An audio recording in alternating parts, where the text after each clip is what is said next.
आज mother's day के शुभ अवसर पर सभी माताओं को बहुत बहुत शुभकामनाएं और बहुत बहुत बधाई। आज मातृत्व दिवस के अवसर पर मैं कहना चाहूँगा कि जो आपकी जननी माँ है, जिसने जननी माँ की सेवा कर ली, उसने संसार के समस्त तीर्थों का पुण्य प्राप्त कर लिया। और जो माता पिता की सेवा करता है उसे माता पिता का पूरा आशीर्वाद मिलता है। उसके घर में न धन की कमी रहती है, न वैभव की कमी रहती है, न ज्ञान की कमी रहती है। उस घर में सदैव आनंद ही आनंद बरसता रहता है।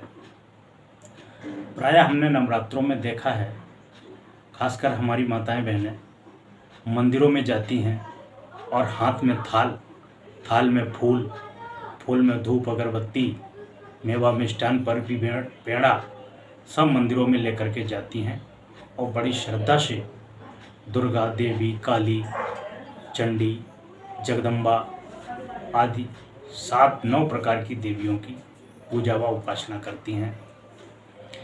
पूजा उपासना करना भी धर्म का काम है। इससे मन को सुख व शांति मिलती है।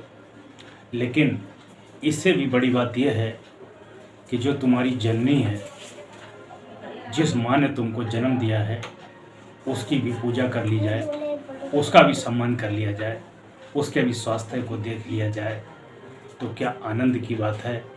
माँ खुश हो जाती है। जब भी बच्चा या उसका पुत्र दुखी होता है तो माँ को आभास हो जाता है। जब माँ के पास बैठता है तो माँ सर पे हाथ रख के पूछती है कि बेटा तुमको क्या तकलीफ़ है, और कुछ खाने के लिए देती है और कुछ खिलाने के लिए देती है और खाती है और उसके दुख का निवारण भी करती है। माँ का हृदय इस संसार से बड़ा है और पिता का हृदय आकाश की ऊंचाइयों से बड़ा है। इसलिए माँ बाप का हमेशा सम्मान करिए। माँ बाप की सेवा, माँ बाप की आशीर्वाद, इससे बड़ा दुनिया में कोई पूजा है, न कोई पाठ है। सबसे बड़ी पूजा माँ बाप की पूजा है। इसके आगे सारी पूजा फेल है।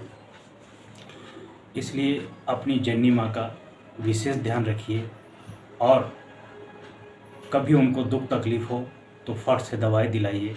लेकिन कुछ नालायक बेटे कह सकते हैं उनको, माँ के दर्शन करने के लिए पूर्णागिरी भी जाते हैं, हरिद्वार भी जाते हैं, जम्मू कश्मीर भी जाते हैं। लेकिन घर की जो जननी माँ है, अगर उसकी तबीयत खराब हो जाए, शुगर बीपी बढ़ जाए, खांसी बुखार हो जाए, तो उसको ले जाने के लिए माँ के कई पुत्र एक दूसरे पर निर्भर रहते हैं कि वो जाएं। जब कोई नहीं जाता है तो माँ हताश और निराश हो जाती है। ऐसा करने से जब घर की स्त्री, घर की महिला कोने में बैठकर सिसक कर रोती है तो घर की लक्ष्मी रूठ जाती है और घर में कलह कलेश उत्पन्न होने लगता है और घर की सुख शांति नष्ट होने लगती है। इसलिए घर की माँ, घर की महिला प्रसन्न रहेगी तो घर में लक्ष्मी की बरकत होती रहेगी।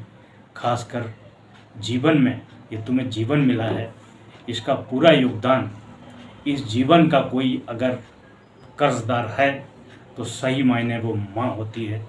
क्योंकि वो 9 महीने तक तुम्हें अपने पेट में ढोती है।